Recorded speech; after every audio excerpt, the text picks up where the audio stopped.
Stalin tomó a Rusia con una azada y la dejó con una bomba atómica. Esta frase describe la industrialización realizada por Stalin, según el primer ministro británico Churchill. En la historia de este tema, existe una página poco conocida relacionada con América, que en ese momento se percibía de forma totalmente distinta a la actual. Imagínate, un país enorme, más de 21 millones de kilómetros cuadrados, más de 147 millones de habitantes, de los cuales solo el 18% vive en ciudades. El país apenas se recupera de la devastación y los efectos de la guerra civil.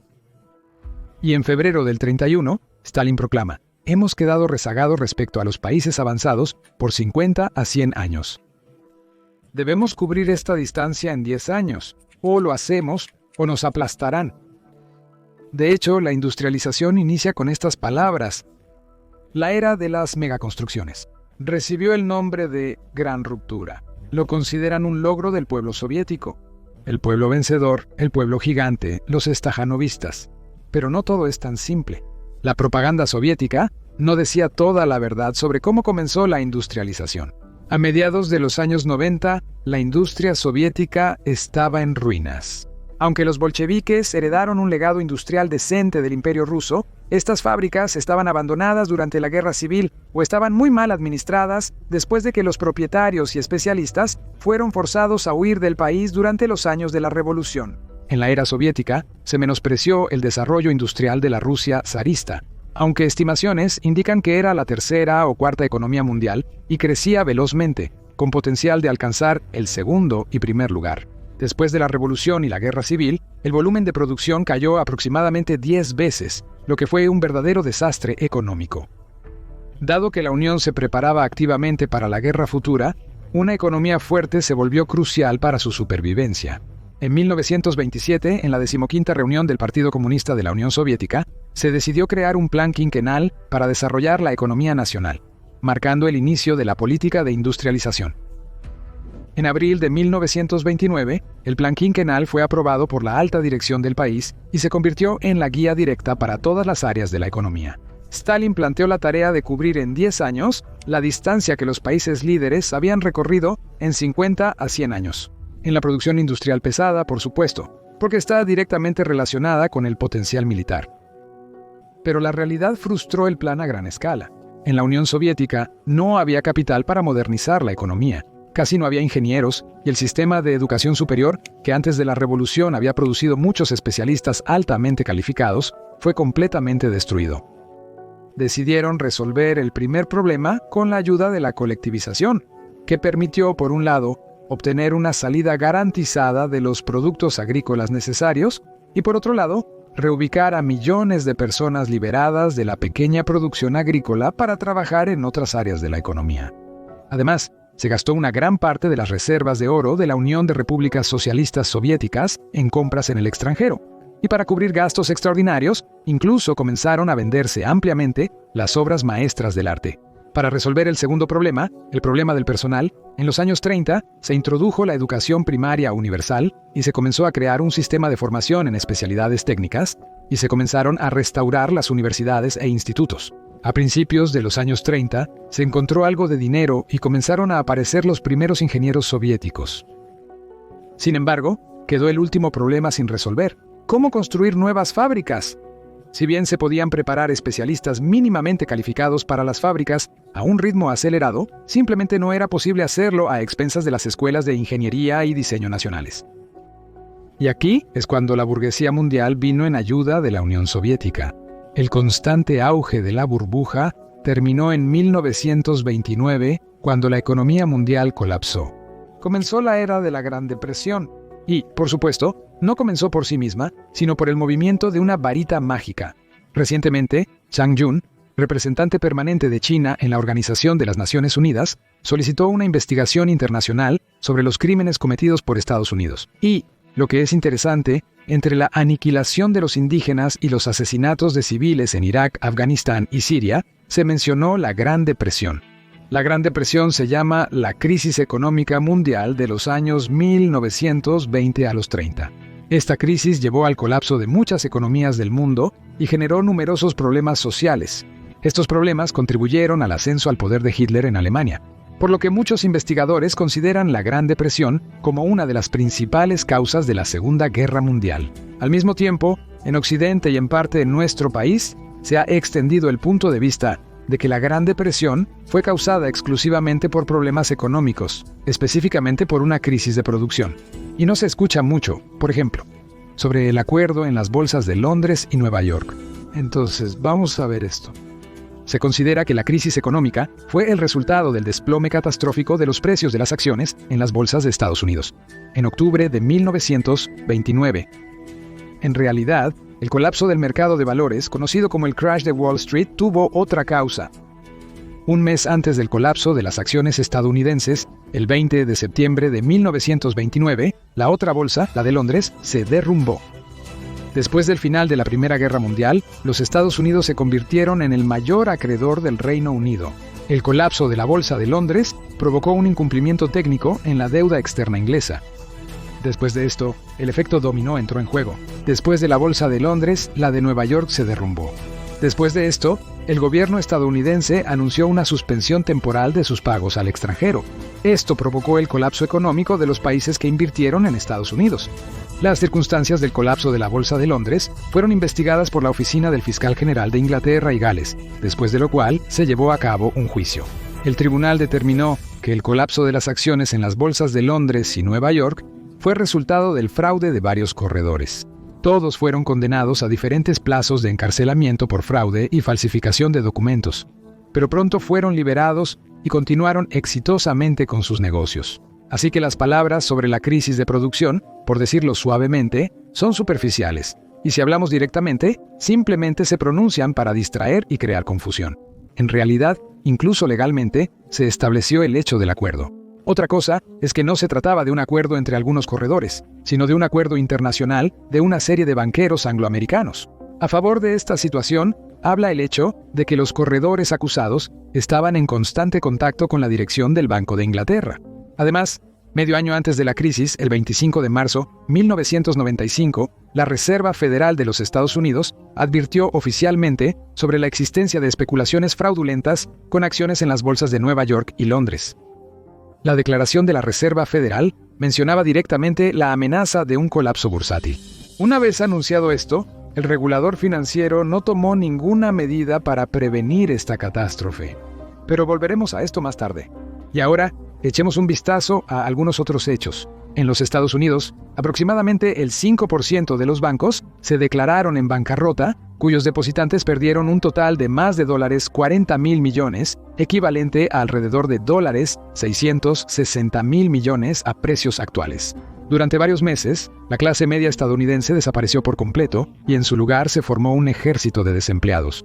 El número de desempleados aumentó del 3% al 25% de la población empleable. La situación de aquellos que lograron mantener su negocio, su trabajo, resultó ser un poco mejor. Su ingreso promedio cayó un 60%. En general, detrás de la línea de pobreza resultó estar el porcentaje de la población empleable.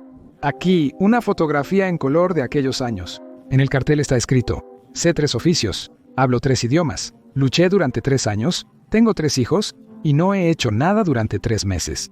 Todo lo que necesito es un trabajo.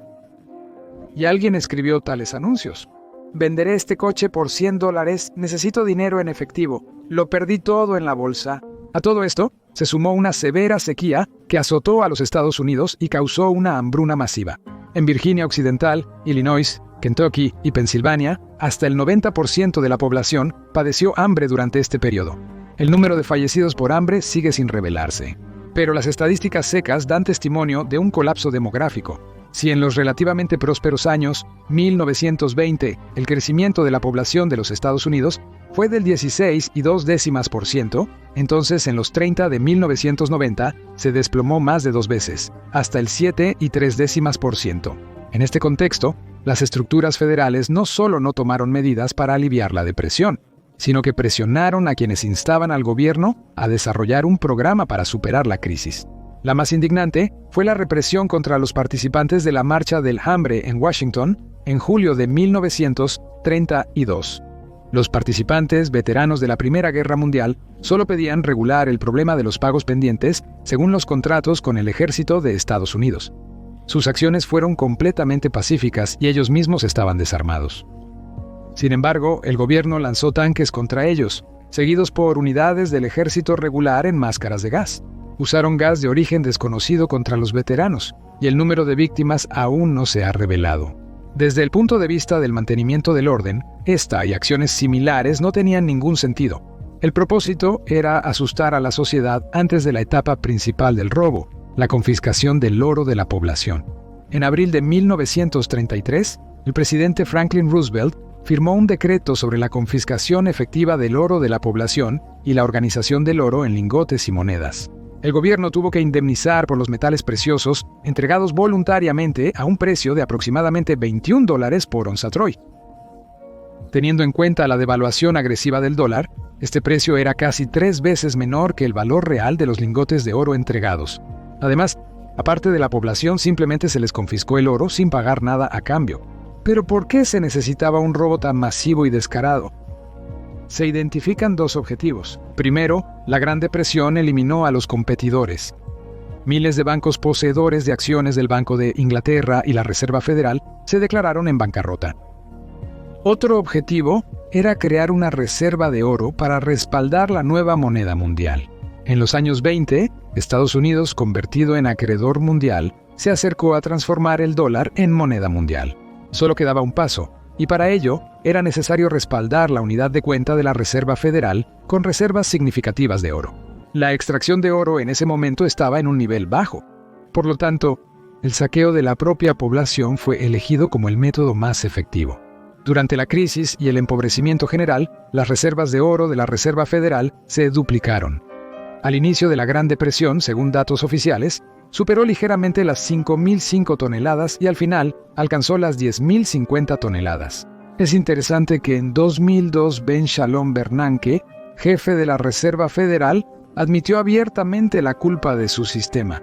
En un discurso público en honor al 90º aniversario del economista Milton Friedman, estuvo de acuerdo en que la Gran Depresión fue orquestada por el sistema de la Reserva Federal. Estas son sus palabras. Me gustaría decirle a Milton y Ann sobre la Gran Depresión. Tienes razón, lo hicimos. Nos da mucha pena. Pero gracias a ti ya no lo haremos más. Claro, estas palabras se dijeron de forma bastante ambigua. Se pretendía que esto se hizo por ignorancia, sin malicia. Sin embargo, el hecho sigue siendo un hecho. Se pronunciaron las palabras. Esa fue su respuesta a la acusación del economista Milton Friedman, ganador del Premio Nobel, quien junto con su coautora Anna Schwartz, en su libro Historia Monetaria de los Estados Unidos, culpó directamente a la Reserva Federal de la Gran Depresión.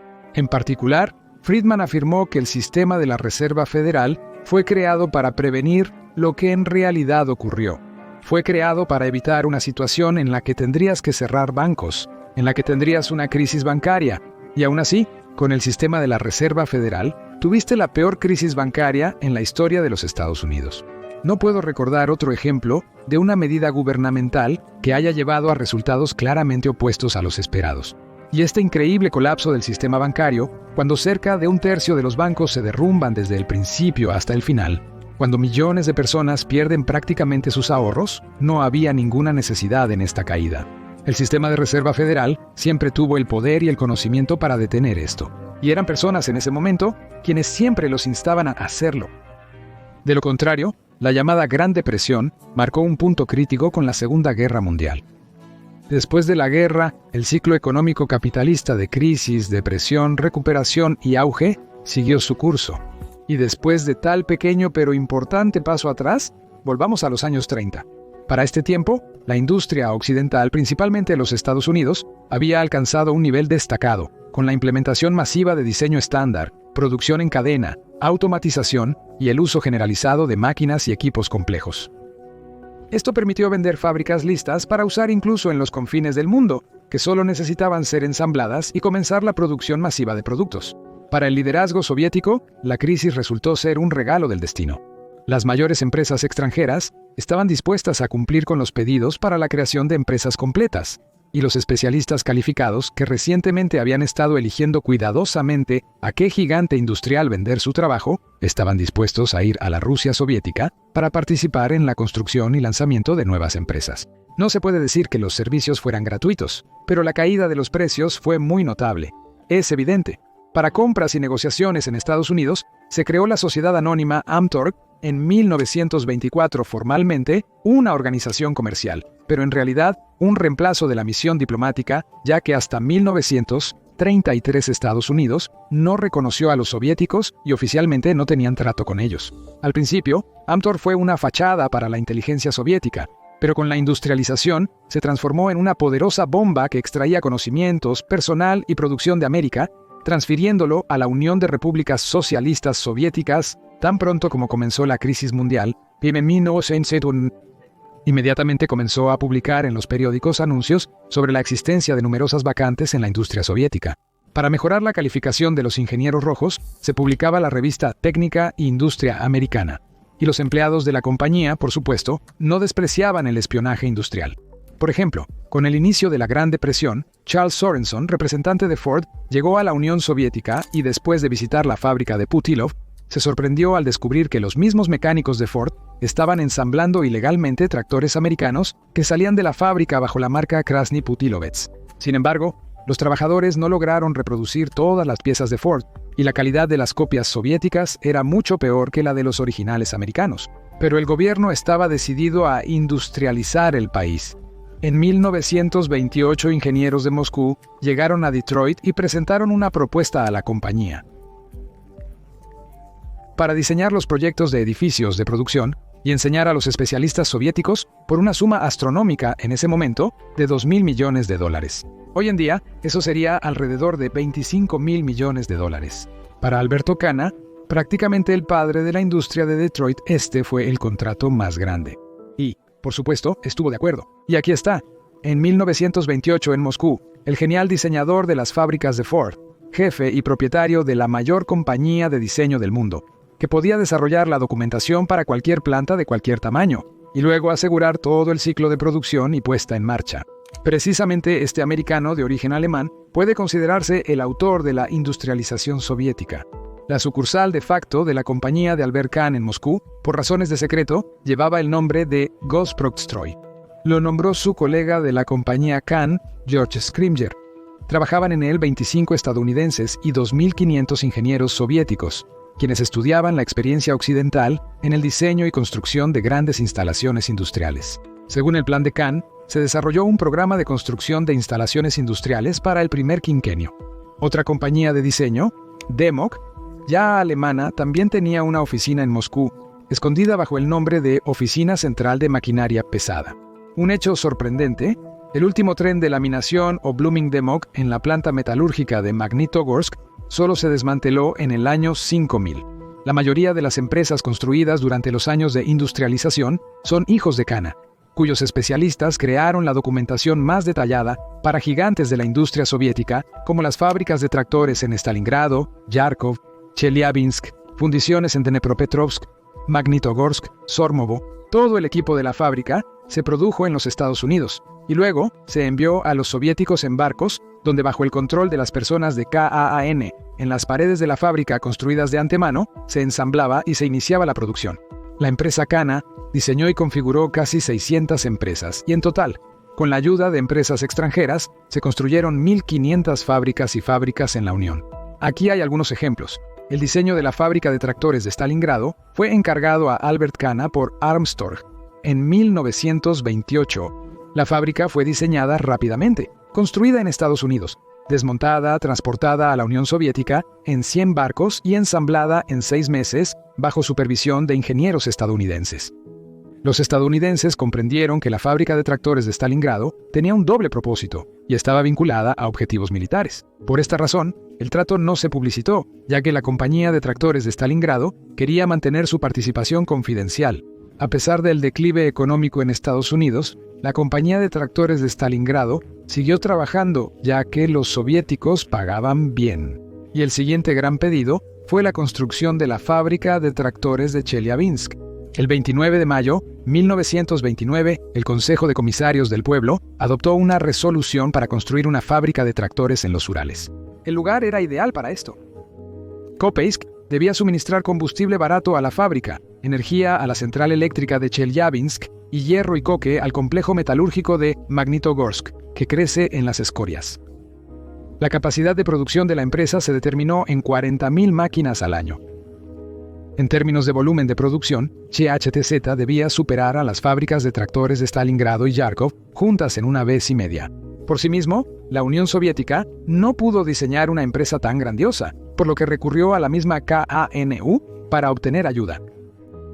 En Detroit, se organizó la oficina de diseño Chelyabinsk Tractor Plant, en la que 40 especialistas soviéticos y 12 estadounidenses trabajaron juntos en el plan general de CHTZ. El 7 de junio de 1930 se finalizó el plan general de la planta de tractores de Chelyabinsk. Y ya el 10 de agosto del mismo año, en una parada ceremonial, se establecieron la fundición, la forja y el taller de montaje mecánico. 307 empresas de Alemania, Estados Unidos, Francia e Inglaterra participaron en el equipamiento de la planta de tractores de Chelyabinsk. Por supuesto, las empresas soviéticas no se quedaron atrás. La construcción de la planta de tractores de Chelyabinsk tomó solo 3 años y el 1 de junio de 1933 se celebró la gran inauguración de la planta nombrada después de Stalin, el proyecto más grande en la Unión de Repúblicas Socialistas Soviéticas. Para la construcción de la planta de tractores de Kharkov, el gobierno de la Unión de Repúblicas Socialistas Soviéticas ya tenía cierta experiencia. Inicialmente se planeó que la nueva empresa sería una copia de la de Stalingrado. Sin embargo, Leon Evis Svatsian, el ingeniero jefe de origen armenio que vivía en Turquía antes de emigrar a Estados Unidos, enfrentó dificultades, especialmente con el suministro de acero, por lo que rediseñó el proyecto usando hormigón armado. Para adaptar el STZ en Kharkov, se enviaron alrededor de 100 especialistas de Госпрохстрой, cuyo trabajo fue supervisado por Moritz Kahn, el hermano de Albert Kahn. Los diseñadores resolvieron el problema del suministro de herramientas produciéndolas en el lugar. El primer taller implementado fue el de herramientas. Así, la fábrica se autoconstruyó, por decirlo de alguna manera. Fue un gran reto tanto para los constructores soviéticos como para los estadounidenses. No podían, como era habitual, simplemente pedir de los catálogos y esperar la entrega puntual. Lo que podría haberse fabricado localmente tenía que ser hecho de forma independiente. Finalmente, venciendo todas las dificultades, la fábrica se inauguró el 30 de septiembre de 1931, a menos de 2 años de comenzada su construcción. El 30 de mayo de 1990, el Consejo Supremo de la Economía Nacional de la Unión de Repúblicas Socialistas Soviéticas y la empresa estadounidense firmaron un acuerdo de asistencia técnica para la organización y puesta en marcha de la producción en masa de vehículos ligeros y pesados. La elección del diseñador Kahn fue obvia, ya que él construyó las fábricas de Ford en los Estados Unidos. Durante la construcción de GAZ, se decidió construir una fábrica para ensamblar tornillos de Ford. Esta empresa se convirtió en la planta de ensamblaje de automóviles estatal en nombre del Internacional Comunista de la Juventud. Prácticamente una filial de GAZ, fue construido según el proyecto de Alberto Kahn. Se convertirá en una empresa independiente en 1939 y en 1945 cambiará su nombre a la Fábrica de Automóviles de Pequeño Desplazamiento de Moscú. El AZLK Moskvich se convertirá en 1968. La lista de empresas creadas por la compañía de Alberto Kahn es enorme. Las fábricas de tractores, también llamadas fábricas de tanques, en Stalingrado, Chelyabinsk y Kharkov. Fábricas de automóviles en Chelyabinsk, Moscú, Stalingrado, Nizhny Novgorod, Samara. Talleres de forja en Chelyabinsk, Dnepropetrovsk, Kharkov, Kolomna, Lyubertsy, Magnitogorsk, Nizhny Tagil, Stalingrado. Fábricas de maquinaria en Kaluga, Novosibirsk, Verkhney Salde. Tren de laminación en Moscú. Fundiciones en fábricas en Chelyabinsk, Dnepropetrovsk, Kharkov, Kolomna, Lyubertsy, Magnitogorsk, Sormovo, Stalingrado.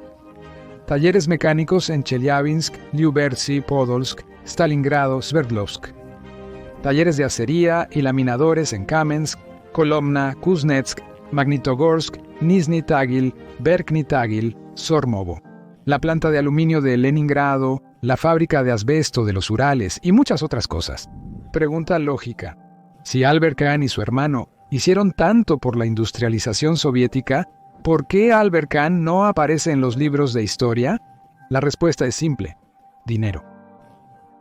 Los $2.000 millones que la compañía de Albert Kahn destinó para la industrialización en la Unión de Repúblicas Socialistas Soviéticas, el país ganaba vendiendo pan, Stalin escribió a Molotov en agosto de 30 años. Mikoyan informa que las preparaciones están en marcha y que cada día sacamos 1,5 millones de pud de pan. Creo que eso es poco. Ahora necesitamos aumentar la norma diaria de extracción a un mínimo de 3 a 4 millones de pud. De lo contrario, corremos el riesgo de quedarnos sin nuestras nuevas plantas metalúrgicas y de maquinaria.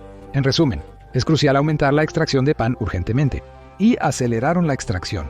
En el año 30, enviaron al extranjero un total de 80 millones de toneladas de grano, y en el año 31 ya eran 52 millones. Mientras tanto, las cosechas se redujeron y las necesidades del país aumentaron. La dirección de la Unión de Repúblicas Socialistas Soviéticas comprendió que la industrialización resultaba excesivamente costosa. La hambruna de 1932 a 1933 en la Unión de Repúblicas Socialistas Soviéticas fue en parte el resultado de los cálculos y errores de la dirección del país durante el proceso de colectivización. En agosto de 1931, Stalin escribió a Kaganovich: «Dada la dificultad de la moneda y las condiciones de crédito inaceptables en América, me opongo a cualquier nuevo pedido a América. Sugiero detener nuevos pedidos a América, frenar negociaciones en curso sobre nuevos pedidos y, de ser posible, cancelar contratos existentes de pedidos antiguos, reubicándolos en Europa o nuestras fábricas. Propongo no hacer ninguna excepción a esta regla, ni para Magnitogorsk y Kuznetsk-Stroy, ni para Kharkov-Stroy, Dnepro-Stroy, LMO y Avtostroy». Después de un tiempo, Lázaro Kaganovich responde con una carta. Se descubrió que el 89% de los pedidos para Chelyabstroy se pueden ubicar en Inglaterra. A partir de este momento, la Unión de Repúblicas Socialistas Soviéticas comienza a reorientarse hacia Europa y no renuevan el contrato existente con los estadounidenses. El intento de Alberto Kahn de obtener personalmente una extensión y cooperación exitosa en Moscú no tuvo éxito, y los empleados de la empresa abandonaron Moscú. Los objetos diseñados por Kahn siguieron siendo una parte importante de los planes para el segundo y tercer quinquenio. Pero las primeras empresas en colaborar con los soviéticos no fueron las estadounidenses, sino las europeas, principalmente las alemanas. En 1935, 1.719 alemanes, 87 austriacos y solo 308 estadounidenses trabajaban en las empresas industriales soviéticas. Pero también se dejó una herencia estadounidense significativa.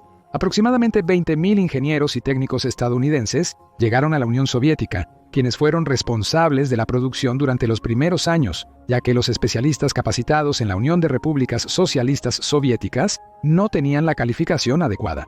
En 10 años, profesores de Estados Unidos prepararon a 300.000 especialistas calificados en universidades.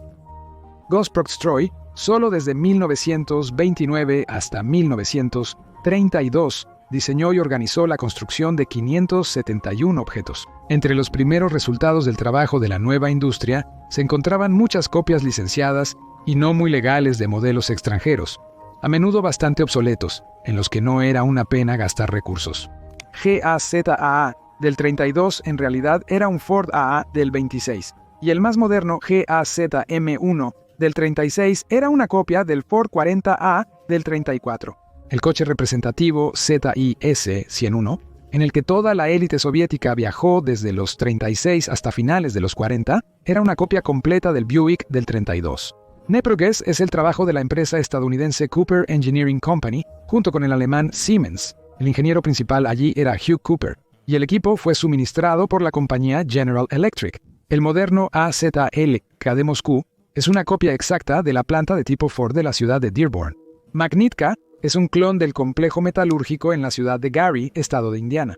Desde el deseo de replicar los logros de la industria automotriz extranjera, la industria soviética no se liberó hasta el final de su existencia. El tractor de orugas Stalinets 60, producido en Chelyabinsk desde 1933, copias del Caterpillar 60 estadounidense del año 1925. El combinado Comunar, en Zaporozhye, desde 1930, era un clon del combinado Caterpillar de 1928. La fábrica de motores de aviación de Perm copió el motor americano Cyclone.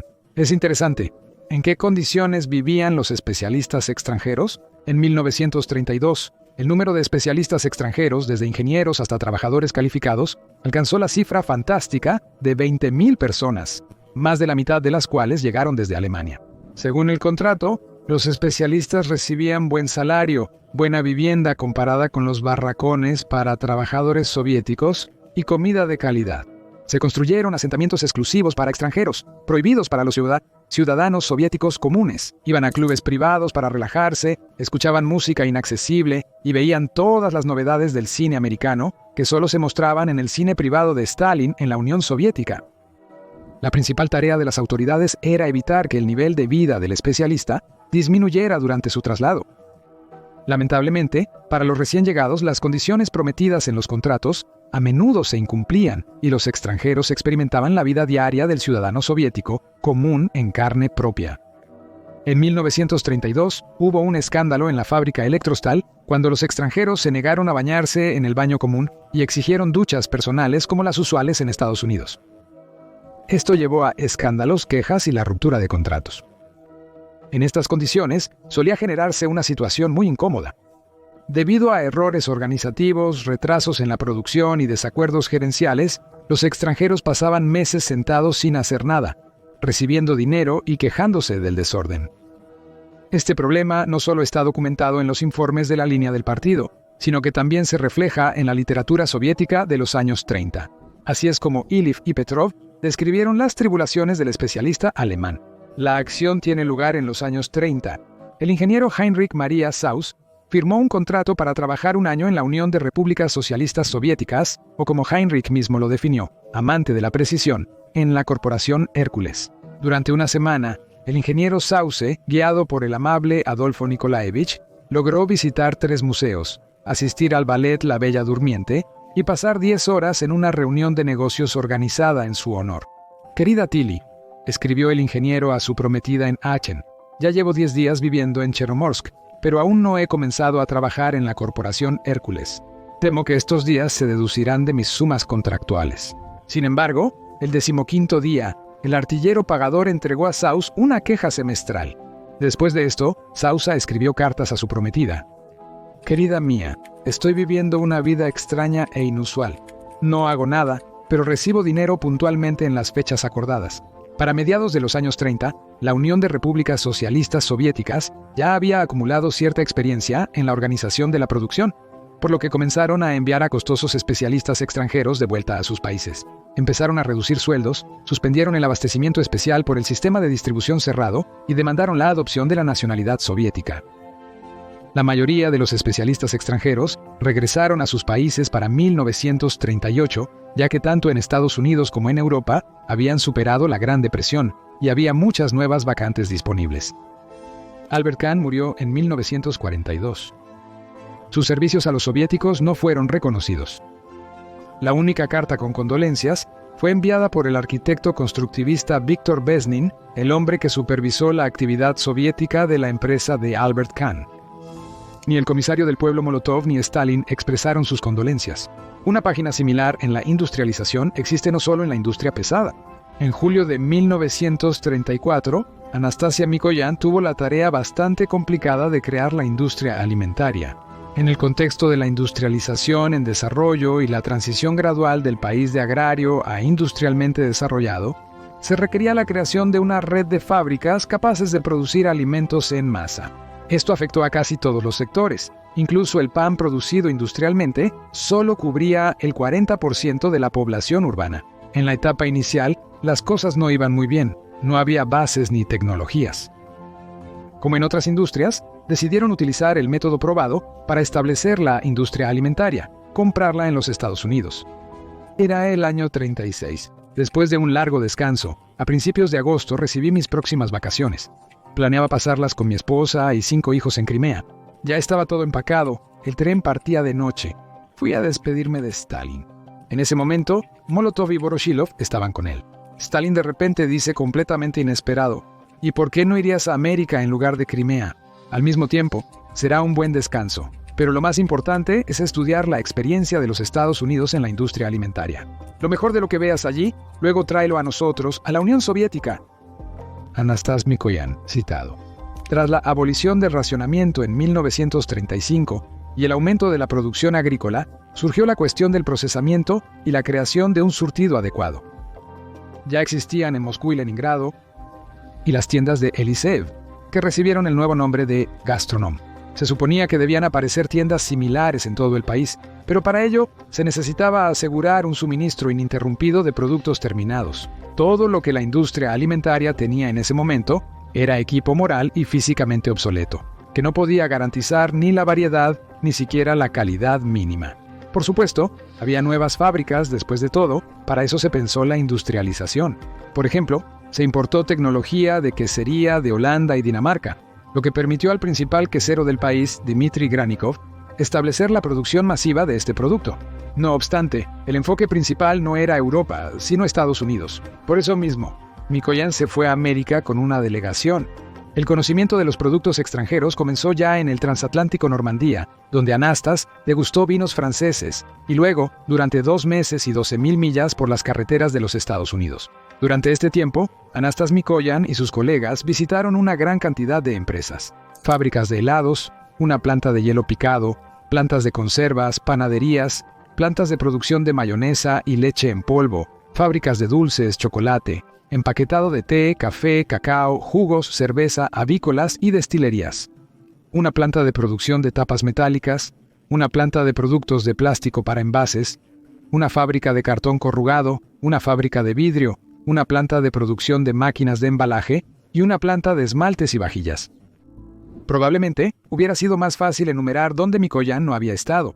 De todo, prestó atención a la cantidad óptima de personal administrativo y de oficina, que, según el propio comisario, era 3 veces menor en los Estados Unidos que en la Unión Soviética. Pero en lo privado, Mikoyan notó una serie de tecnologías de producción de productos que simplemente no teníamos. Por ejemplo, la hamburguesa. No pudieron producir comida rápida de manera estable y masiva en la Unión Soviética. Pero por un breve lapso, entre 1977 y 1981, en Moscú, Leningrado, Bakú, Kharkov y Kiev, se podían encontrar auténticas hamburguesas soviéticas en la calle.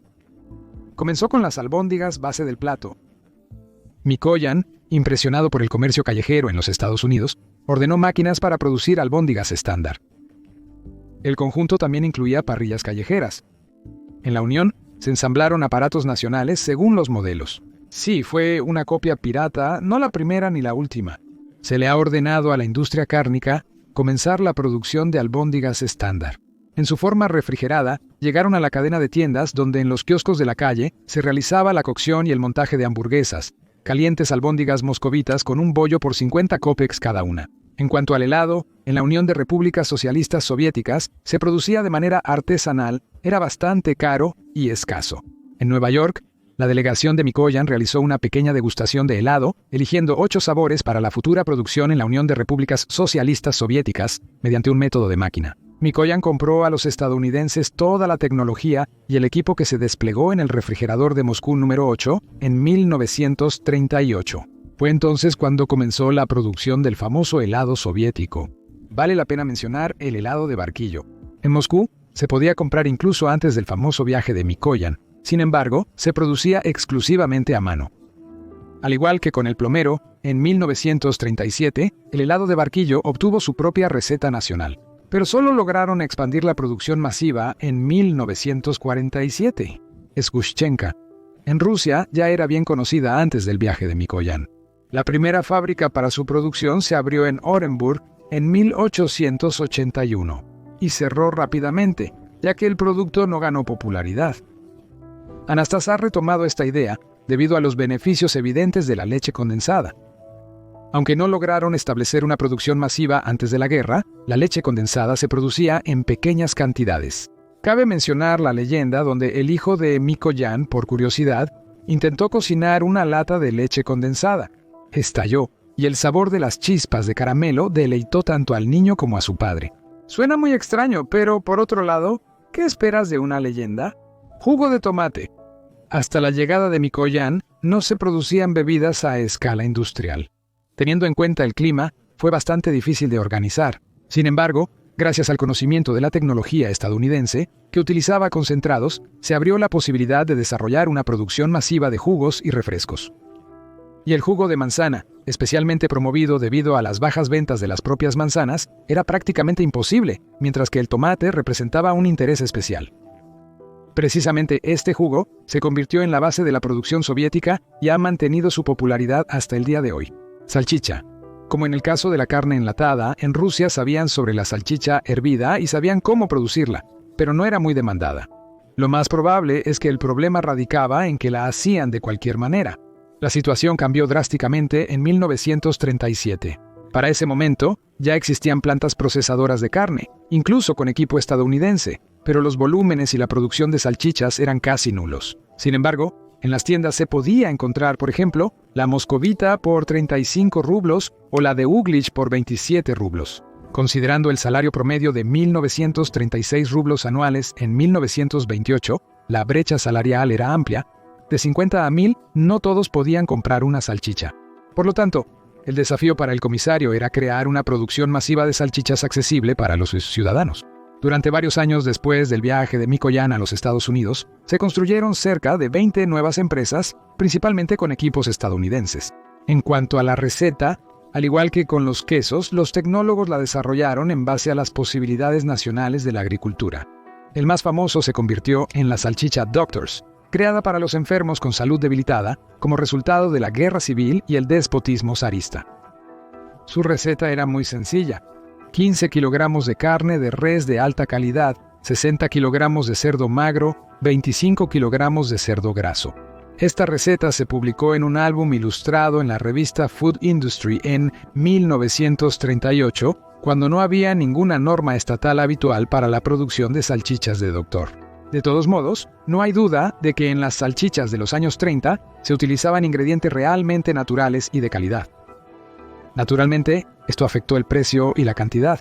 Para 1940, el precio de la salchicha hervida oscilaba entre 13 y 20 rublos por kilogramo, y la salchicha semiahumada entre 20 y 25. Y en cuanto a la cantidad, ni siquiera se menciona la salchicha en las estadísticas de consumo de la segunda mitad de los 30. O sea, no lograron comenzar a producirla en masa antes del inicio de la Gran Guerra Patria. No solo las tecnologías y especialistas estadounidenses llegaron a la Unión Soviética, también existió un flujo opuesto. Cada uno puede juzgar su justicia por sí mismo. Solo te daremos los datos para el análisis. A comienzos de la década de 1930, cerca de 200 reconocidos académicos rusos trabajaban en universidades y centros científicos destacados de Estados Unidos. Los nombres de estas personas copaban los periódicos y revistas antes de la Segunda Guerra Mundial. Los 200 rusos figuraban en el prestigioso anuario ¿Quién es quién? Los estadounidenses justamente consideran a Igor Sikorsky como su genio nacional y le atribuyen un lugar importante en la historia del siglo XX estadounidense. Pero lo que es notable es que el mismo Igor Ivanovich, como muchos grandes compatriotas que compartieron la emigración estadounidense con él, se consideró a sí mismo un hombre ruso hasta el final de sus días. Vladimir Kazmich Zworykin, el padre ruso de la televisión estadounidense. Se graduó con honores del Instituto Tecnológico de San Petersburgo, colaboró en experimentos de telescopio de largo alcance del profesor Rosinga siendo estudiante, lo que recordó en su libro El futuro de la televisión, en 1940. Cuando era estudiante, entre 1907 y 1912, estudié con el profesor de física Rosing, quien fuese el primero en utilizar un tubo de rayos electrónicos para recibir imágenes de televisión. Estaba muy interesado en su trabajo y le pedí permiso para ayudarlo.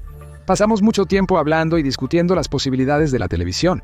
Fue entonces cuando comprendí las limitaciones de la mecánica y la necesidad de sistemas electrónicos. Durante la Primera Guerra Mundial, trabajé en una estación de radio de campo en Grodno y enseñé en una escuela de radio para oficiales en Petrogrado. Durante los primeros años revolucionarios, el rango de teniente y el origen no proletario nacieron en una familia de un comerciante próspero. ¿Fueron como muertes? El propio Zworykin lo recordó más tarde. Se hizo evidente que no había que esperar un retorno a condiciones normales, especialmente para el trabajo de investigación, en el futuro cercano. Además, anhelaba laborar en un laboratorio para concretar las ideas que había concebido. Al final del día, concluí que para hacer ese trabajo necesitaba ir a otro país, y ese país que imaginaba era América. El último empujón para irme fue la información de que ya se había firmado una orden de arresto para Zworykin. Fue rápidamente contratado por Westinghouse, líder en el mercado de electrónica de Estados Unidos. Admito que casi no entendí nada de la primera historia sobre su invención, pero estaba muy impresionado por este hombre. simplemente encantado por su convicción. Uno de sus empleados hablará más tarde sobre el futuro inventor de la televisión. En 1923, Zworykin solicitó una patente para un método electrónico de transmisión de imágenes y, tras algunos años, creó un sistema completo de televisión electrónica. En 1929 empezó a trabajar en Multisynth. David Sarnoff, también originario del Imperio Ruso, ya trabajaba allí y había invitado a Zworykin a ser director del laboratorio de electrónica. Y pronto presentó al mundo un tubo de televisión de alto vacío, que ahora se llama kinescopio, así como un tubo de transmisión de electrones y luz, el iconoscopio, capaz de descomponer la luz en sus colores azul, rojo y verde, obteniendo una imagen en color. El iconoscopio es una versión moderna del ojo humano, afirmó Vladimir Zworykin. En 1931 se realizaron las primeras transmisiones de prueba en Nueva York. El kinetoscopio y el iconoscopio perfeccionados de Zworykin abrieron una nueva era en el desarrollo de la electrónica de radio. Es interesante que cuando los estadounidenses intentaron atribuir a Zworykin el título de padre de la televisión, se metió en problemas. Inventé el kinetoscopio y no pretendo nada más. La televisión siguió siendo la principal pasión científica de Zworykin, pero no la única. Estuvo a la vanguardia del desarrollo de la microscopía electrónica, fue pionero en la aplicación de la electrónica en biología y medicina, patentó una invención en el campo de la guía electrónica para cohetes controlados y durante la Segunda Guerra Mundial trabajó nuevamente con éxito en el desarrollo de dispositivos de visión nocturna y bombas aéreas con cabezas de guía electrónicas. Uno de sus colegas lo llamó un regalo para el continente americano. Vladimir Nikolaevich Ipatiev, el padre ruso de la industria petroquímica estadounidense. Después de terminar la escuela de artillería Mikhailovskoye, trabajó en la Universidad de San Petersburgo. En 1916, se convirtió en académico de la Academia de Ciencias de San Petersburgo. En la recomendación firmada por destacados académicos, se destaca la gran diversidad de los trabajos de Ipatiev, en comparación con los trabajos de Saboté, quien recibió el Premio Nobel en 1912. Rusia ha tomado una nueva posición, más firme e indiscutiblemente independiente, en el campo del estudio del catalizador de contacto. Durante los años de la Primera Guerra Mundial, se dedicó al desarrollo de métodos de protección contra las armas químicas y logró éxitos notables. El teniente general Ipatiev dirigió el Comité Químico en la Dirección Principal de Artillería. Fue al frente para verificar la efectividad de la protección de los soldados contra las armas químicas. En 1936, durante un viaje de investigación al extranjero, el académico Vladimir Nikolaevich Ipatiev, de la Academia de Ciencias de la Unión Soviética, se enteró de la persecución de sus colegas acusados de sabotaje y espionaje. Él y su amigo cercano, el profesor Shpitalsky, fueron encarcelados justo después de ser elegidos miembros correspondientes de la Academia de Ciencias de la Unión de Repúblicas Socialistas Soviéticas. Ipatiev tomó la decisión de no regresar a su patria. Al ruso que no regresó le ofrecieron enseñar de inmediato en 2 universidades en Chicago y en el Centro Científico de Evanston, y le proporcionaron un laboratorio. Invertía todo el dinero que ganaba en ella, invitando a trabajar solo a rusos y estadounidenses que conocían el idioma ruso. El mayor descubrimiento de Ipatiev fue el método revolucionario de craqueo catalítico del petróleo que desarrolló. Permitió un aumento cardinal del 12% en la producción de gasolina durante el procesamiento de petróleo. Otro famoso invento del químico ruso fue la gasolina de alto octanaje, que durante la Segunda Guerra Mundial proporcionó a los aviones estadounidenses una ventaja de velocidad. La contribución de Ipatiev a la química orgánica y la industria petrolera de América fue tan grande que sus colegas estadounidenses lo compararon con Lomonosov y Mendeleev. Henry Ford llamó a Vladimir Nikolaevich uno de los fundadores del estilo de vida moderno en Estados Unidos. En 1937, Ipatiev fue reconocido como el hombre del año, superando a miles de candidatos para este título. Se convirtió en miembro de la Academia Nacional de Ciencias de los Estados Unidos. Y finalmente, en mayo de 1939, fue galardonado con la medalla Lavoisier, el premio más alto para los químicos destacados del mundo.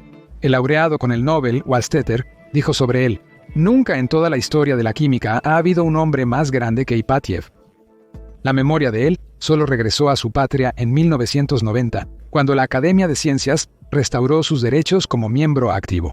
Georgy Bogdanovich Kistiakovsky, el padre ruso de la bomba atómica estadounidense. El joven Georgy no logró hacer nada significativo en su tierra natal. Rechazó la Revolución de Octubre, considerando autoritario el poder bolchevique.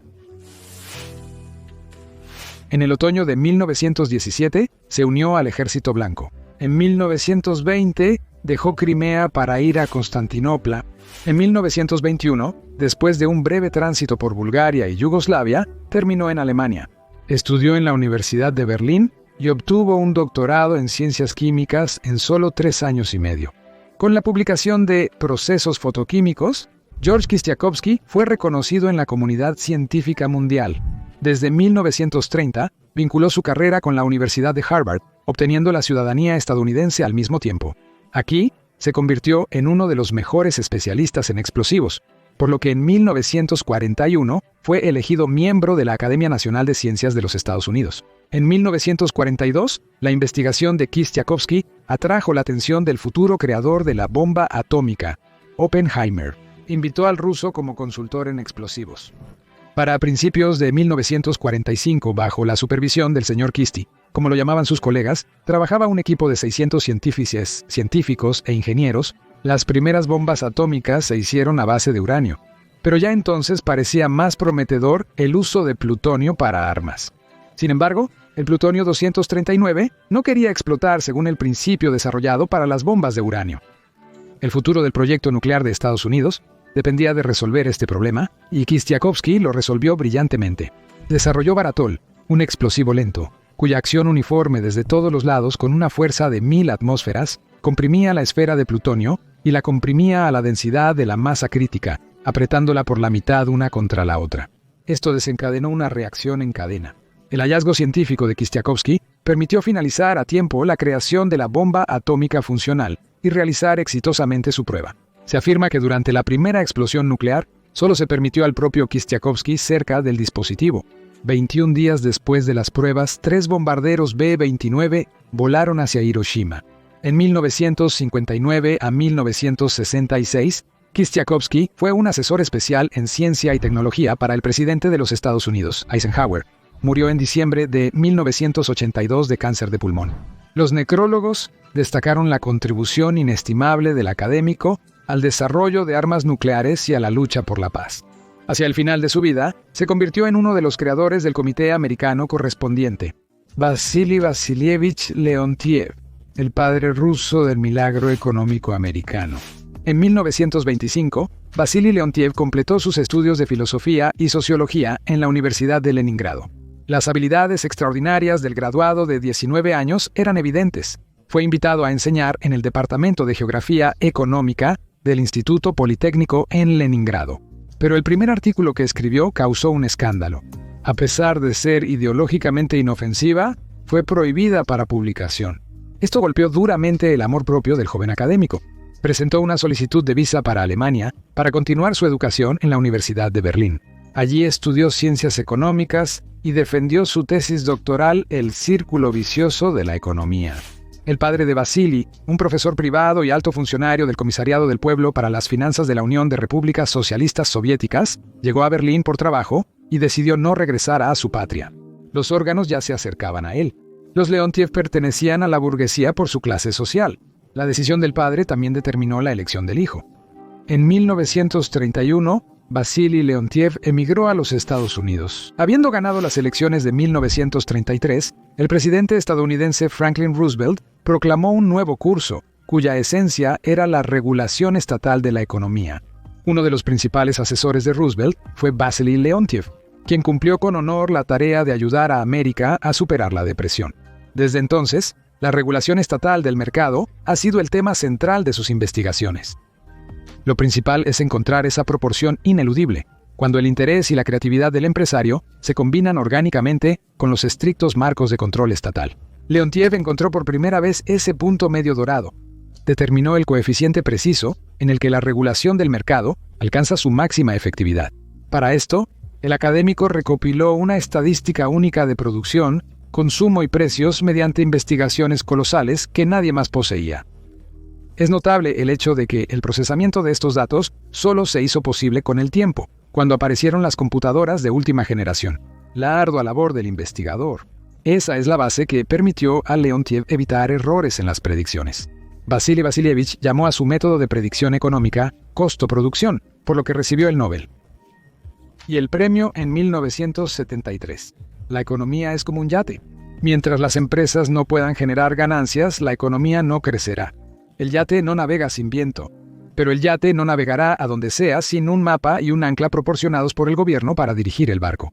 Esta metáfora de Leontiev transmite mejor su visión de la economía. En los Estados Unidos lo llamaron el apóstol de la planificación. Alexander Matveevich Poniatov, el padre ruso del videocasete americano. Estudió en el Instituto Técnico Superior de Moscú, donde se interesó en la aviación bajo la influencia de Zhukovsky. Antes de la Primera Guerra Mundial, terminó la escuela de aviación y se convirtió en piloto de hidroavión. Después de un accidente, sufrió una lesión grave de la que nunca se recuperó completamente. Pasó los últimos años de su vida en una silla de ruedas. Durante los años de la Revolución, participó en el Movimiento Blanco. Sirvió en la aviación del Ejército de Siberia. Después de la derrota de los blancos, se estableció en Shanghái, donde trabajó como traductor en la agencia Reuters, ingeniero en una central eléctrica, e intentó dedicarse al comercio de madera. Después de mudarse a Estados Unidos en los años 20, inició como piloto civil y luego trabajó en una empresa de sistemas eléctricos de aviación. A mediados de los 40, organizó su propia compañía, Ambex, una abreviatura de Alexander Matveevich Poniatov, más una palabra en inglés. El original, ubicado inicialmente en un viejo garaje. Pero al ex piloto logró reunir un equipo fuerte. Entre los empleados estaba Ray Dolby, creador de un sistema de sonido único para cine, que hoy está presente en todas las salas del mundo.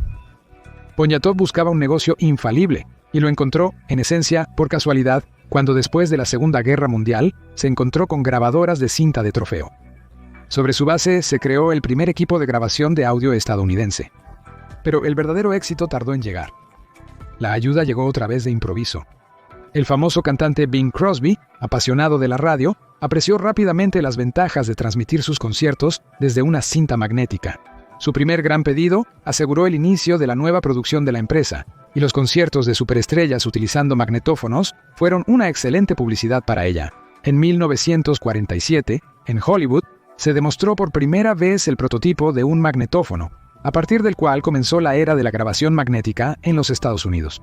Sin embargo, el verdadero logro estelar de la empresa y su fundador fue la creación del primer magnetófono profesional del mundo. Como lo formuló el mismo Poniatov, durante 7 años, solo Dios estaba por delante de nosotros en este asunto. La presentación del nuevo producto fue el 14 de marzo de 1956 en la Asociación Nacional de Periodistas de Radio y Televisión en Chicago. El UMB-RX 1000 revolucionó el mundo de la televisión. En noviembre de 1956, la compañía de televisión emitió por primera vez un programa de noticias grabado. 2 años después, la Academia de Cine Americana otorgó a Poniatov un Oscar por sus destacados logros técnicos. Y 2 años después, en 1958, la Agencia Espacial Estadounidense adoptó videocasetes para el servicio de vuelos espaciales y hasta ahora no ha cambiado esta elección. Hay un detalle interesante. Antes de entrar a las sucursales de su empresa, donde quiera que estuvieran, Poniatov siempre ordenaba plantar 2 abedules. Igor Ivanovich Sikorsky, padre ruso de la aviación de Estados Unidos. Sikorsky fue el primero en pensar que los aviones deberían ser multimotor. Esto mejoró su confiabilidad, capacidad de carga y alcance de vuelo. El primer avión de este tipo en Rusia fue el Gran Volcán, del cual proviene toda la aviación pesada mundial. Bajo la dirección de Sikorsky, se construyó y probó con éxito el cuatrimotor ruso Vityaz después de él. Y el 12 de febrero de 1914, en Riga, en el polígono de la fábrica ruso-báltica, despegó el legendario Ilya Muromets. A bordo del avión de 4 motores había 16 pasajeros. Un récord inaudito para esa época. Un salón cómodo, calefacción, un baño con inodoro y una cubierta para pasear. Fue precisamente en Île-Mouron, en el verano de 1914, que Sikorsky realizó un vuelo desde San Petersburgo a Kiev y viceversa. Fue un récord mundial absoluto. En agosto de 1914, cuando estalló la guerra, Nicolás firmó un decreto para la creación del primer escuadrón de aviación de bombardeo a larga distancia. Consistía en 10 bombarderos, así se estableció el inicio de la aviación de combate pesada de propósito estratégico. La prioridad de Igor Sikorsky en la creación de aviones pesados de varios motores es absolutamente indiscutible. Igor Sikorsky provenía de una familia famosa Su padre, Iván Alexievich, era el psiquiatra más destacado de su época y profesor en la Universidad Imperial de Kiev. Rechazó la revolución, apegándose a los datos científicos. La revolución es una psicosis enferma, y viceversa. El nuevo gobierno no pudo perdonar tal diagnóstico ni al padre ni al hijo. A principios de 1918, uno de los ex colegas del mundialmente famoso constructor Igor Sikorsky, que había trabajado para los bolcheviques, vino a su casa por la noche y le advirtió: «La situación es muy arriesgada. Vi una orden sobre tu ejecución». Sin recursos en Nueva York, Igor se empleó como profesor en una escuela nocturna. Pero para 1922 logró reunir una compañía de inmigrantes de ideas afines, ingenieros aeronáuticos y trabajadores. Y lo más importante, pilotos. Formaron el núcleo de una pequeña empresa de construcción de aviones. Buscaban piezas en el desguace de autos, tiendas de utilidades y el mercado de pulgas. Desmontaban viejas camas, y las esquinas niqueladas iban a la formación de alas y fuselaje. El primer avión fue construido rápidamente y sin ser visto.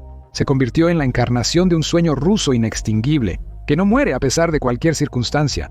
La compañía Sikorsky ofreció $600 por el transporte aéreo de 2 grandes pianos desde Roosevelt Field a Washington, donde se esperaba un concierto de piano de Sergei Rachmaninoff. Este dinero fue la primera ganancia de la empresa, y los empleados recibieron su pago. Pero lo más importante, el transporte demostró la confiabilidad, capacidad de carga y versatilidad del avión como una publicidad efectiva. Pero para el próximo vuelo, Igor Ivanovich eligió un helicóptero, que tenía una necesidad urgente en todo el mundo. Expediciones desaparecieron, alpinistas cayeron en abismos, el mar arrastró hielo con pescadores, marineros sufrieron adversidades. El 14 de septiembre de 1939, Sikorsky elevó un helicóptero de un solo rotor con un rotor de cola en el aire. La máquina fue extremadamente exitosa. Desde ese momento, los helicópteros de este sistema dominan en el mundo. Cabe destacar que Leonardo da Vinci y Mikhail Lomonosov también soñaron con desarrollar aparatos de rotor. La configuración de un solo rotor, perfeccionada por Sikorsky, fue propuesta 30 años antes por el diseñador ruso Yuriev. Sikorsky, más que nadie, conocedor de la historia del helicóptero y su creador, lo recordó persistentemente. El helicóptero es una invención rusa. La gloria de los constructores de aviones rusos en América está claramente demostrada por el hecho de que al establecer nuevas compañías aéreas, los patrocinadores estipulaban que la mitad de los ingenieros debían ser rusos. En la Nueva Guerra Mundial, las 4 máquinas de rotor de Sikorsky sirvieron para el rescate de personas como ninguna otra. Se transformaron en hospitales aéreos, rescatando heridos, conectando el frente con la retaguardia. Igor Ivanovich estaba orgulloso de sus ángeles celestiales. Cuidadosamente y en detalle, registró en un diario especial todos los casos en que sus helicópteros salvaron vidas humanas, y hubo más de 1 millón de tales casos. Durante sus años en Estados Unidos, el fundador de Sikorsky y Aero Engineering Corporation desarrolló 17 tipos de aviones y 18 helicópteros. En la opinión pública de al menos 2 países, Estados Unidos y Rusia, Igor Ivanovich Sikorsky es reconocido como un genio de la aviación.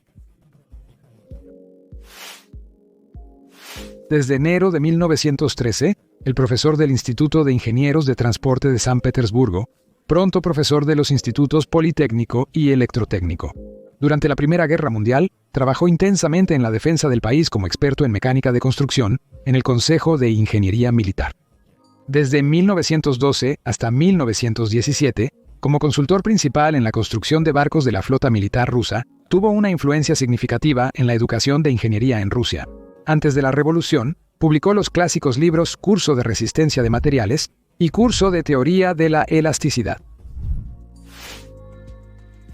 Las razones son típicamente la falta de perspectivas para aplicar sus habilidades creativas. Decidió ir al extranjero en el otoño de 1919. Después de 3 años de vagar por Europa, terminó en América del Norte. Trabajó en investigación en Westinghouse, donde ya laboraban los ingenieros rusos Zborikin y Muromtsev, futuras personalidades famosas. El talento del novato fue notado de inmediato. Fue invitado constantemente a las audiencias más prestigiosas. Sergei Prokofiev escribió que probablemente fue la primera vez que se leyó un curso de teoría de la elasticidad en territorio estadounidense.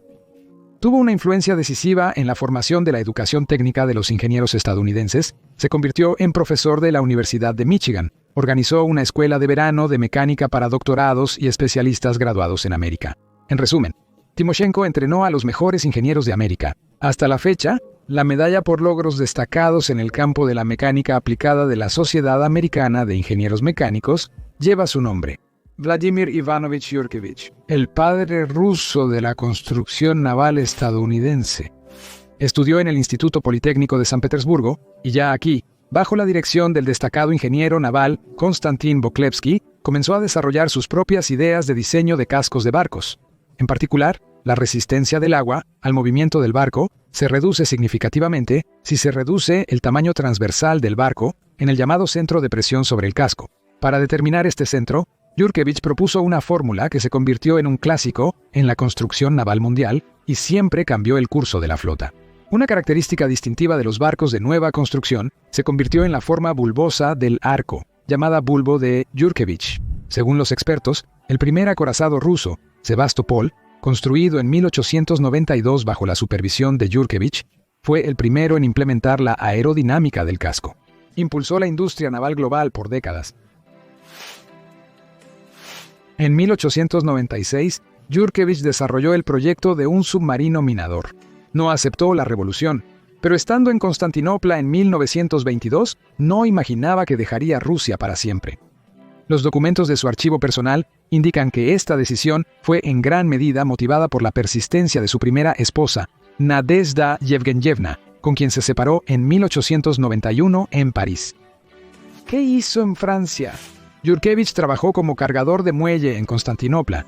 Organizó un taller de reparación de automóviles. Tras muchos problemas en Francia, logró trabajar en la fábrica automotriz Renault. Pasaron 6 años antes de que el genial constructor fuera contratado por la mayor compañía de construcción naval, Penhuet. Aquí Yurkevich esperaba su gran sorpresa. Para mi gran sorpresa, al revisar los datos de los mejores barcos, noté que ninguno de ellos había logrado los resultados que deberían haber obtenido si hubieran sido diseñados según mi método. Pronto, Pinaer recibió un pedido para desarrollar el proyecto y construir el crucero transatlántico más grande, el Normandía. 5 años de trabajo arduo, cálculos precisos, pruebas y famosos revestimientos de casco, y los diseñados por Yurkevich fueron aceptados. El 20 de octubre de 1932, el Normandía fue triunfalmente lanzado al agua.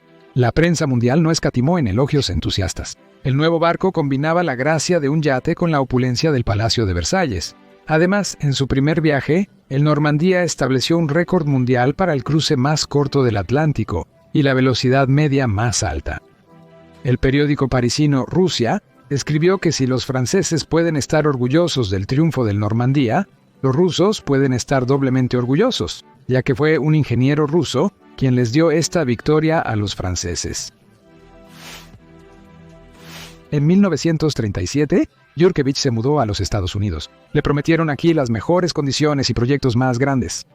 Reconocido como maestro de la construcción naval, esperaba que los estadounidenses lo invitaran a participar en la creación de un transatlántico de alta velocidad, superior a los previos. No obstante, la compañía que diseñó la embarcación no contempló incluirlo en esta labor. El gigante marítimo más grande de América se creó en tal secreto que todavía hay mucho que no se sabe sobre él. Se ocultó especialmente la forma de la parte submarina del casco. En su primer viaje, se convirtió en el nuevo poseedor de la cinta azul, superando todos los récords de velocidad y economía de recursos. Yurkevich, naturalmente, se percató de lo que ocurría. En su apariencia externa, era fácil adivinar su famosa Normandía. Pero la validez de las patentes de Yurkevich expiró en 1946. Sus derechos sobre sus propias fórmulas y desarrollos ya no tenían fuerza, y todos podían usarlos. Vladimir Ivanovich escribió un artículo duro y amargo en el que expresó su desilusión con las virtudes morales de los constructores de barcos. Pero los estadounidenses no notaron el insulto del gran constructor. Estas son las historias. ¿Qué hubiera sido de estas figuras notables si no hubieran dejado su lugar de origen? Es difícil decirlo, ya que la historia no conoce el modo subjuntivo. Pero lo que se puede decir con total certeza es que después de ver este episodio, la frase Rusia americana se percibirá de manera un poco diferente a como se percibía antes de verlo. Evalúa este episodio si te ha dado algo en qué pensar, y escribe en los comentarios tu opinión sobre este tema. Hasta el próximo episodio en Cramole.